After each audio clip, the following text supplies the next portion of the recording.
Bu, tolonglah mengerti. Kalau ibu di sini, batuk-batuk, nanti bos Arka risih.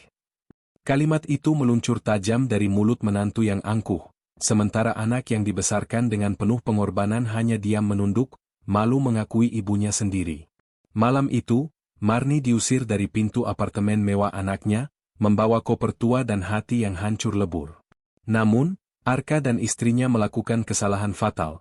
Mereka tidak tahu bahwa wanita tua lusuh yang mereka sebut, beban, itu sebenarnya adalah Trenaidir, sosok investor misterius yang memegang kendali atas nasib karir mereka.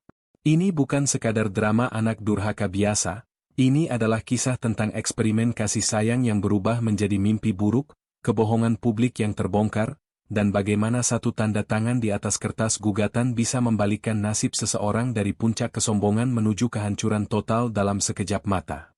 Di sebuah desa yang seolah terlupakan oleh peta modernisasi, Karangjati, hiduplah seorang wanita yang memilih menjadi hantu bagi masa lalunya sendiri. Bu Marni, begitulah warga desa memanggilnya, bukanlah sekadar janda tua miskin seperti yang terlihat dari luar. Di balik dinding rumah kayu yang catnya mengelupas dan atap genteng yang berlumut, tersimpan sebuah jiwa yang pernah memegang kendali atas kerajaan properti Surabaya. Ia bukan korban nasib, ia adalah arsitek dari penderitaannya sendiri. Bagi Marni, kekayaan adalah racun yang telah membunuh suami dan anak kandungnya, bukan secara harfiah, melainkan karena gaya hidup hedonis yang membuat mereka lalai dalam penerbangan bisnis fatal 20 tahun lalu. Tragedi itu mengubah filosofi hidupnya menjadi radikal. Uang menciptakan monster, dan kemiskinan adalah satu-satunya saringan untuk menemukan ketulusan. Sore itu, hujan turun dengan keganasan yang jarang terjadi, seolah langit ingin menenggelamkan dosa-dosa penduduk bumi. Marni sedang mengayuh sepeda ontel tuanya, sebuah properti sandiwara yang sempurna untuk perannya sebagai wanita papa. Saat melintasi gerbang Masjid Al-Huda, matanya menangkap gundukan kain basah di pelataran. Itu bukan sampah. Itu manusia. Seorang bocah laki-laki, tidak lebih dari 5 tahun, menggigil dengan bibir membiru, dibuang seperti kucing yang tak diinginkan. Naluri keibuan Marni bergejolak, namun di saat yang sama, otak kalkulatifnya bekerja. Ia bisa saja menelepon sopir pribadinya yang ia sembunyikan di kota sebelah untuk menjemput dengan mobil mewah, membawanya ke rumah sakit internasional, dan menyelamatkan anak itu dalam hitungan jam dengan fasilitas kelas 1. Tapi Marni memilih jalan lain. Ia memilih jalan yang sulit. Ia membungkus anak itu dengan jas hujan plastik tipisnya, mendekap tubuh dingin itu ke dadanya yang hangat, dan mengayuh sepeda menembus badai menuju puskesmas desa yang fasilitasnya terbatas. Bertahanlah, nak. Dunia ini kejam, dan aku akan mengajarimu cara menaklukkannya dari dasar, bisik Marni di telinga bocah itu, sebuah janji yang lebih terdengar seperti ancaman halus. Di puskesmas, dokter desa bekerja keras menyelamatkan nyawa anak itu dari hipotermia dan malnutrisi. Marni duduk di bangku tunggu kayu yang keras, mengamati dengan tatapan yang sulit diartikan.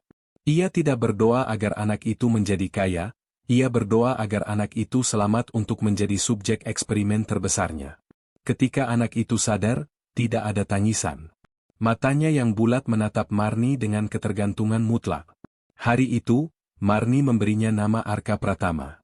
Nama yang gagah untuk seorang anak yang akan ia besarkan dalam sangkar kemiskinan buatan. Marni mengadopsi Arka secara legal dengan memalsukan profil ekonominya menjadi janda pensiunan rendahan. Ia memiliki miliaran rupiah di rekening rahasia, namun ia membiarkan Arka tidur di atas kasur kapuk yang keras. Ia memiliki saham di perusahaan pangan, namun ia memberi Arka makan nasi dengan lauk telur dadar yang dibagi 2. Ini adalah bentuk cinta yang kontroversial. Marni percaya bahwa penderitaan akan membentuk karakter baja, sesuatu yang tidak dimiliki mendiang anak kandungnya dulu.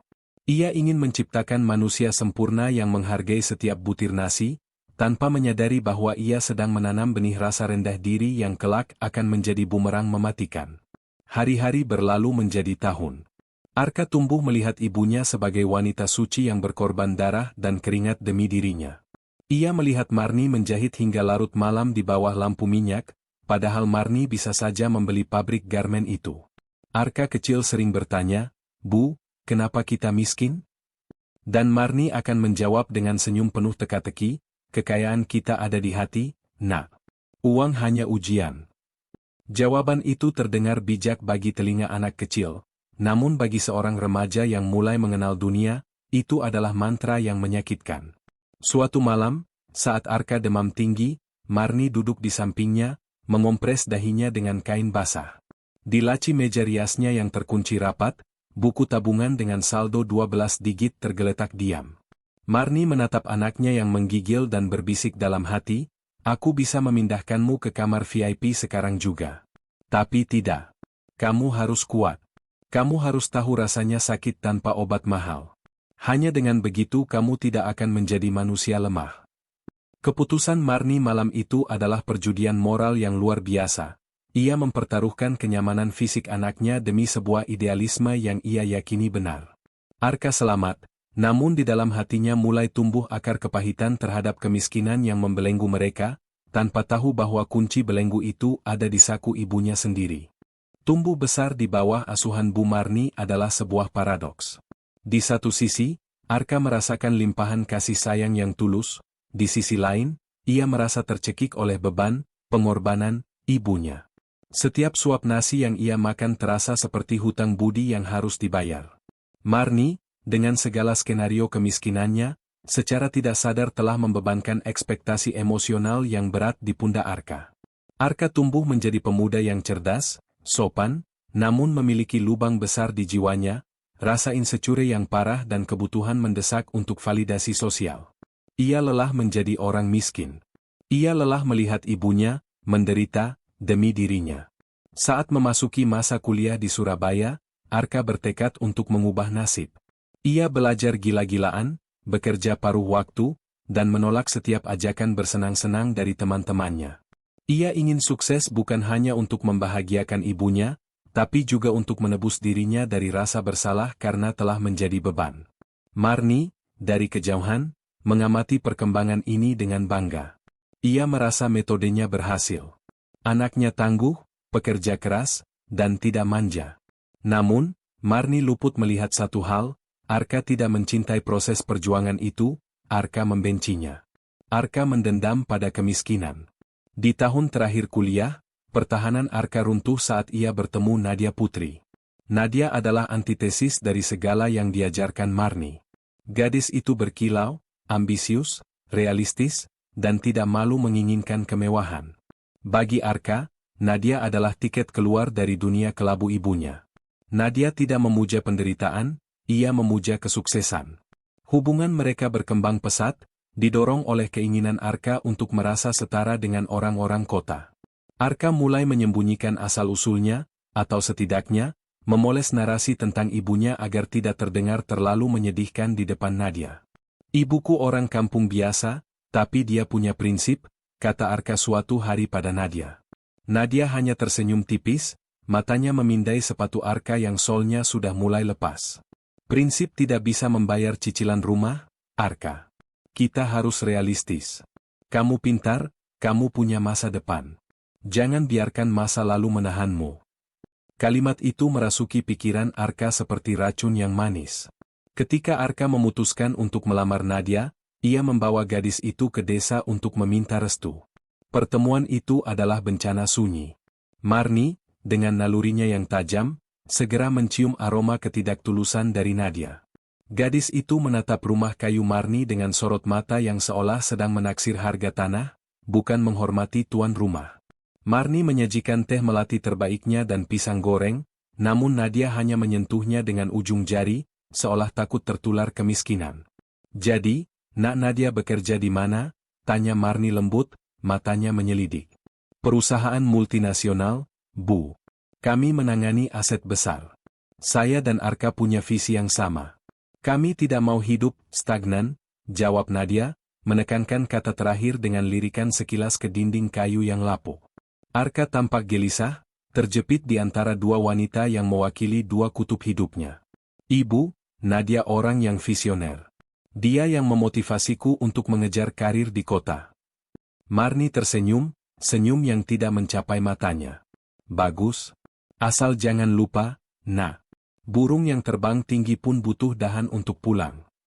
Zaman sekarang, Bu, burung yang pintar bikin sarang di gedung pencakar langit. Lebih aman dari badai, balas Nadia cepat, dengan senyum manis yang tajam. Hari pernikahan mereka adalah puncak dari keretakan awal itu. Diadakan di sebuah gedung mewah di Surabaya, yang biayanya sebagian besar ditanggung oleh orang tua Nadia dan pinjaman Arka. Marni hadir sebagai anomali. Ia menolak tawaran Arka untuk membelikan kebaya baru. Ia datang dengan kebaya lama jahitan tangannya sendiri, duduk di sudut ruangan, memandang pesta pora itu seperti seorang antropolog mengamati ritual asing. Ia melihat Arka yang gagah, tertawa lepas bersama kolega-kolega Nadia, terlihat begitu nyaman dalam kemewahan. Ada rasa nyeri di dada Marni. Bukan karena ia tidak mampu memberikan pesta itu, ia bisa membeli gedung itu seisinya, tapi karena ia sadar, Arka lebih bahagia dalam kepalsuan duniawi daripada dalam kesederhanaan yang ia ajarkan. Arka malu padanya. Marni bisa melihatnya dari cara Arka memperkenalkan dirinya pada tamu-tamu VIP, cepat, singkat, dan segera mengalihkan pembicaraan. Eksperimen Marni mulai menunjukkan hasil yang mengerikan. Ia berhasil menciptakan anak yang tangguh mencari uang, tapi gagal menciptakan anak yang bangga pada akarnya. Malam itu, setelah pesta usai, Arka dan Nadia langsung menuju apartemen baru mereka. Marni pulang sendirian naik bus malam, menolak diantar. Di dalam bus yang berguncang, Marni merenung. Apakah ia terlalu keras? Ataukah justru ia kurang keras? Ia belum membuka kartu asnya. Ia masih ingin melihat seberapa jauh Arka akan melangkah menjauh. Apakah darah cinta yang ia tanamkan akan mengalahkan silau emas kota? Marni memutuskan untuk menunggu, membiarkan tali layang-layang itu terulur makin panjang, sebelum memutuskan apakah akan menariknya kembali atau memotongnya sekalian. 3 tahun berlalu. Jarak antara Surabaya dan desa Karangjati bukan lagi sekadar kilometer, melainkan tahun cahaya. Arka Pratama telah bermetamorfosis menjadi makhluk kota seutuhnya. Ia bekerja keras, lembur siang malam, mengejar gaya hidup yang dituntut oleh lingkaran sosial Nadia. Cicilan apartemen, cicilan mobil, biaya lifestyle, semuanya mencekik lehernya. Namun, di setiap telepon singkat ke ibunya, ia selalu berkata, "Aku sukses, Bu. Kami bahagia." Arka berbohong. Ia tenggelam dalam utang dan gengsi, dan satu-satunya cara ia merasa lebih baik adalah dengan meyakinkan dirinya bahwa ia telah naik kelas dari kehidupan ibunya. Marni, di sisi lain, mulai melancarkan ujian terakhirnya. Ia sengaja tidak menghubungi Arka. Ia ingin tahu, apakah anaknya akan ingat pulang tanpa diminta. Berminggu-minggu menjadi bulan. Nihil. Telepon hanya berdering jika Arka atau Nadia butuh bantuan kecil. Yang ironisnya, Marni penuhi dengan mengambil uang dari celengan ayam di atas meja, padahal ia baru saja menandatangani kontrak investasi properti bernilai miliaran rupiah dengan nama samarannya. Setiap lembar uang lusuh yang dikirim Marni adalah sindiran diam yang tak disadari Arka. Puncaknya terjadi saat Marni memutuskan untuk datang ke apartemen mereka tanpa pemberitahuan. Ia tidak membawa oleh-oleh mewah, hanya keranjang berisi hasil kebun dan dirinya yang tampak rentan. Ia ingin melihat wajah asli anaknya ketika topeng kesopanan jarak jauh dilepas. Marni tiba di depan pintu apartemen mewah di Surabaya Selatan itu dengan tubuh yang sengaja ia buat terlihat lebih ringkih. Ia menekan bel. Pintu terbuka. Nadia berdiri di sana, mengenakan pakaian rumah sutra yang harganya mungkin setara biaya hidup Marni sebulan, dalam sandiwara.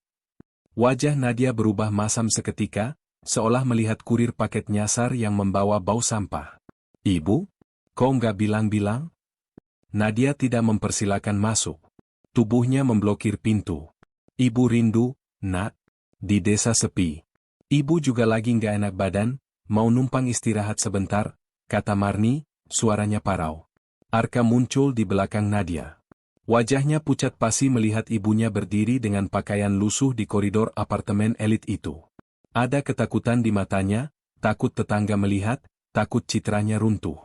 "Bu, kita lagi ada tamu nanti malam. Bosku mau datang dinner di sini," bisik Arka, suaranya bergetar. "Rumah lagi berantakan. Nggak pas waktunya." Marni menatap mata Arka dalam-dalam. Ia mencari sisa-sisa anak kecil yang dulu ia gendong menembus hujan. Yang ia temukan hanyalah seorang pria pengecut yang terkebiri oleh gengsi istrinya. Ibu cuma butuh sofa pojok, Arka. Ibu janji nggak akan keluar kamar kalau ada tamumu. Marni merendahkan dirinya serendah mungkin, memberikan kesempatan terakhir. Nadia mendengus kasar. Bu, tolonglah mengerti. Ini urusan karir Arka. Kalau ibu di sini, batuk-batuk, nanti bos Arka risih. Arka bisa gagal promosi. Ibu mau Arka gagal lagi jadi orang susah? Kalimat itu adalah belati yang menancap tepat di jantung eksperimen Marni. Jadi, kemiskinannya dianggap sebagai penyakit menular. Arka diam saja, menunduk, secara tak langsung menyetujui ucapan istrinya. Keheningan itu memekakan telinga. Baik, kata Marni. Nadanya berubah. Tidak lagi parau, tidak lagi memelas. Ada dingin yang menusuk dalam satu kata itu. Ibu mengerti. Ibu akan pergi. Aku pesankan taksi online-nya, Bu. Ke terminal. Arka buru-buru mengeluarkan ponselnya, merasa lega masalahnya selesai. Tidak usah, tolak Marni tegas. Ia membalikkan badan, menyeret koper tuanya yang berisi baju-baju murah. Simpan uangmu. Kamu lebih butuh daripada ibu. Marni berjalan menjauh menyusuri koridor panjang berkarpet tebal itu. Ia tidak menoleh lagi. Di dalam lift, ia melihat bayangannya di cermin. Wajah tua itu tidak menangis. Bibirnya justru menyunggingkan senyum tipis yang mengerikan. Ujian telah berakhir. Hasilnya, gagal total. Arka telah memilih emas, palsu dan membuang batu, yang sesungguhnya adalah berlian. Malam itu, Marni tidak pulang ke desa. Ia menyewa kamar presidential suite di hotel bintang 5 tak jauh dari sana. Ia mandi air hangat, memesan layanan kamar terbaik, dan menelepon pengacara pribadinya, Farid Nugroho. Farid, ucap Marni sambil menyesap wine mahal, suaranya berwibawa dan penuh kuasa. Siapkan berkasnya. Sudah waktunya, Trenaidir, keluar dari bayang-bayang. Dan cari tahu semua utang yang dimiliki Arka Pratama. Aku ingin membeli utang-utang itu. Di seberang sana, sang pengacara paham. Singa betina telah bangun, dan ia siap memakan anaknya sendiri. Penolakan di depan pintu apartemen itu menjadi titik balik yang mematikan. Namun, Arka yang naif mengira ibunya hanya sekadar mambek, orang tua biasa yang akan luluh dengan waktu. Ia tidak tahu bahwa ia baru saja membangunkan naga. Beberapa minggu berlalu, Arka mulai merasakan tekanan ekonomi yang makin gila. Promosi yang dijanjikan bosnya tertunda, sementara gaya hidup Nadia makin menuntut. Putus asa dan butuh uang cepat, Arka melakukan hal terbodoh dalam hidupnya, ia menjual kisah sedihnya ke internet. Arka melakukan siaran langsung di media sosial. Dengan air mata buaya dan wajah yang dibuat kusam, ia bercerita tentang ibu durhaka yang meninggalkannya saat ia butuh bantuan. Ia memutarbalikkan fakta kejadian di apartemen. Teman-teman, bayangkan. Saya sedang berjuang di kota, istri hamil, tapi ibu saya malah menghilang. Dulu saya kerja keras buat bantu dia di desa, sekarang dia nggak peduli sama saya. Katanya dia dapat warisan atau apalah, saya nggak tahu, tapi saya di sini kelaparan. Narasi, anak berbakti ditelantarkan ibu kaya mendadak, meledak. Netizen Indonesia yang reaktif langsung menyerbu kolom komentar dengan hujatan pada sosok ibu yang tak bernama itu. Donasi mengalir deras ke rekening Arka. Ratusan juta rupiah dalam hitungan hari. Nadia tersenyum puas, merasa cerdas memanfaatkan situasi. Mereka merasa di atas angin, mabuk oleh simpati publik dan uang instan. Namun, mereka lupa satu hal, jejak digital bekerja dua arah. Marni menyaksikan semua itu dari layar tabletnya di penthouse barunya yang menghadap jembatan Suramadu. Ia tidak marah, ia justru merasa jijik. Anaknya bukan hanya tidak tahu berterima kasih, tapi juga penipu manipulatif. Cukup, gumam Marni. Hari pembalasan itu tiba di sebuah acara gala dinner peluncuran proyek properti elit di mana Nadia bekerja sebagai salah satu marketing senior. Nadia sedang mempresentasikan proyek kepada para investor, membanggakan eksklusivitas gedung tersebut. Tiba-tiba, pintu ballroom terbuka lebar. Masuklah sosok wanita yang membuat seluruh ruangan hening. Itu Marni. Tapi bukan Marni yang memakai kebaya lusuh. Ini adalah Marni dalam balutan gaun sutra hitam rancangan desainer, dengan berlian yang melingkar di lehernya. Aura kekuasaan menguar darinya begitu kuat hingga udara terasa berat. Ia berjalan dikawal 2 asisten dan pengacara Farid. Nadia ternganga, mikrofon di tangannya nyaris jatuh. "Ibu?" desisnya tak percaya. Marni tidak menatapnya. Ia berjalan lurus ke arah CEO perusahaan properti itu, Pak Handoko, yang langsung membungkuk hormat. "Selamat datang, Ibu Trenaidir. Kehormatan besar bagi kami," sapa Pak Handoko gugup. Nama itu, Trenaidir, terdengar seperti petir di telinga Nadia dan Arka yang juga hadir di sana.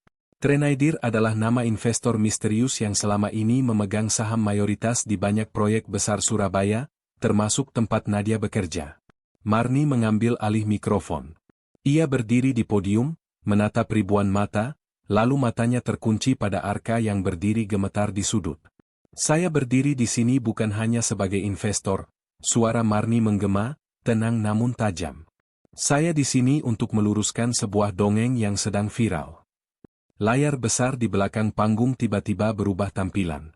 Bukan slide properti, melainkan bukti-bukti digital. Bukti transfer bulanan Marni ke Arka selama kuliah, bukti pembayaran rumah sakit, surat adopsi yang selama ini dirahasiakan, dan rekaman CCTV apartemen yang menunjukkan Arka dan Nadia mengusir Marni malam itu. Anak muda ini, Marni menunjuk Arka, mengklaim ditelantarkan. Padahal, dia yang membuang ibunya karena malu pada kemiskinan yang sebenarnya palsu. "Saya, Marni, atau Trenaidir, sengaja mendidiknya dalam kesederhanaan untuk memberinya kekayaan hati. Tapi ternyata, dia memilih menjual harga dirinya demi simpati murah." Ruangan itu meledak dalam keriuhan.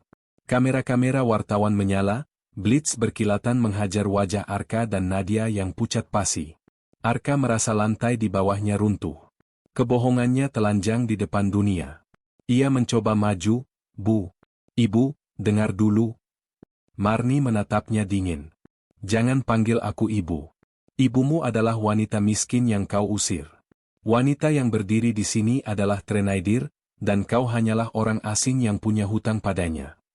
Saat itu juga, tim hukum Marni menyerahkan surat gugatan ke tangan Arka di depan umum. Gugatan pencemaran nama baik, penipuan publik, dan penuntutan pengembalian dana adopsi serta biaya hidup selama 25 tahun dengan bunga. Nilainya miliaran. Arka jatuh terduduk. Dunianya kiamat saat itu juga. Persidangan itu berlangsung cepat dan brutal. Tidak ada pengacara yang mau membela Arka setelah bukti-bukti Marni tersebar. Opini publik berbalik arah dengan kejam. Arka dan Nadia menjadi musuh masyarakat nomor 1. Mereka kehilangan pekerjaan, diusir dari apartemen, dan aset mereka disita untuk membayar ganti rugi pada Marni. Namun, hukuman terberat bukanlah kebangkrutan finansial, melainkan kehancuran sosial. Nadia, yang tidak tahan hidup susah dan malu, mengajukan gugatan cerai dan meninggalkan Arka begitu saja. Cinta yang dibangun di atas fondasi materi runtuh begitu materinya hilang. Arka kini sendirian, benar-benar sendirian. Ia mencoba menemui Marni di rumah lamanya di desa, tapi rumah itu sudah berubah menjadi benteng tertutup dengan penjaga keamanan. Ia mencoba ke penthouse Marni di kota, tapi ia bahkan tidak bisa melewati lobi. Ibunya telah memblokir aksesnya dari segala arah, baik secara fisik maupun emosional. Marni tidak main-main dengan ucapannya, ia telah memutus hubungan. Di sisi lain, kemenangan Marni terasa hampa namun melegakan. Ia duduk di beranda vilanya yang tenang di tepi Danau Karangjati, tempat ia memilih menghabiskan masa tua. Tidak ada lagi sandiwara kemiskinan. Ia menikmati kekayaannya dengan cara yang elegan, melukis, membaca, dan mendonasikan uangnya untuk panti asuhan, dengan syarat ketat bahwa anak-anak di sana dididik tentang integritas, bukan hanya bertahan hidup. Banyak orang bertanya, tegakkah seorang ibu menghancurkan anaknya sendiri? Kontroversi ini menjadi perdebatan nasional. Sebagian menyebut Marni kejam, seorang ibu narsistik yang menjebak anaknya dalam tes yang mustahil. Sebagian lain memujanya sebagai simbol keadilan, mengajarkan bahwa status anak bukan tiket gratis untuk menjadi durhaka. Marni tidak peduli dengan opini mereka. Suatu sore, Marni menerima surat dari Arka. Surat yang dititipkan lewat pos satpam. Marni membukanya. Isinya penuh penyesalan, permohonan maaf, dan cerita bahwa Arka kini bekerja sebagai buruh cuci piring di warung kecil, merasakan kemiskinan yang sesungguhnya tanpa ada jaring pengaman dari ibunya. Bu, aku baru sadar. Dulu saat kita miskin, aku merasa paling menderita. Sekarang aku sadar, saat itu aku paling kaya karena punya ibu. Maafkan aku. Marni membaca surat itu tanpa ekspresi. Ia melipatnya rapi, lalu mengambil korek api. Ia membakar surat itu dan membiarkan abunya terbang terbawa angin danau. Ia sudah memaafkan Arka di dalam hatinya, demi kedamaian jiwanya sendiri. Tapi memaafkan tidak berarti menerima kembali. Marni tahu, jika ia menerima Arka sekarang, Arka tidak akan pernah belajar. Atau mungkin, Arka akan kembali berpura-pura baik demi uangnya. Risiko itu terlalu besar. Cinta Marni kini telah berubah bentuk. Dulu cintanya berupa kehadiran dan pengorbanan, kini cintanya berupa jarak dan pelajaran keras. Ia memilih menjalani sisa hidupnya dalam kesendirian yang mewah. Tidak ada suami, tidak ada anak, tidak ada cucu. Hanya dia dan kebenaran dirinya sendiri. Langit senja memerah di atas danau. Marni menyeruput teh hangatnya, tersenyum pada kekosongan di kursi sebelahnya. Ia telah kehilangan segalanya yang ia cintai, suami, anak kandung, dan kini anak angkat. Tapi untuk pertama kalinya dalam 20 tahun, ia tidak merasa takut. Ia bebas. Bebas dari ekspektasi, bebas dari kebohongan, dan bebas dari kewajiban untuk membahagiakan orang lain yang tidak menghargainya. Di kejauhan, lonceng gereja dan azan maghrib bersahutan lembut. Marni Trenaidir menutup matanya, menikmati simfoni kesunyian itu. Ia adalah ratu di kerajaannya sendiri, sebuah kerajaan tanpa rakyat, namun penuh dengan martabat yang tak tergoyahkan. Dan bagi Arka, ia belajar bahwa pintu surga di telapak kaki ibu bisa tertutup selamanya jika kau terus-menerus meludahinya. Pelajaran itu harganya seumur hidup. Di penghujung kisah, Bu Marni akhirnya menemukan kedamaian sejati dalam kesendiriannya yang bermartabat di tepi danau, telah melepaskan semua beban masa lalu, sementara Arka harus menjalani sisa hidupnya dalam penyesalan mendalam dan kehancuran sosial akibat kesombongannya sendiri. Hikmah terbesar yang menampar kita dari cerita ini adalah bahwa status sebagai anak bukanlah tiket gratis untuk menginjak-injak harga diri orang tua, dan bahwa integritas serta rasa syukur jauh lebih berharga daripada kemewahan duniawi yang semu. Perlu diingat bahwa cerita ini adalah karya fiksi yang disajikan serealistis mungkin agar kita dapat mengambil pelajaran berharga darinya. Terima kasih banyak telah menemani perjalanan Bu Marni hingga detik terakhir.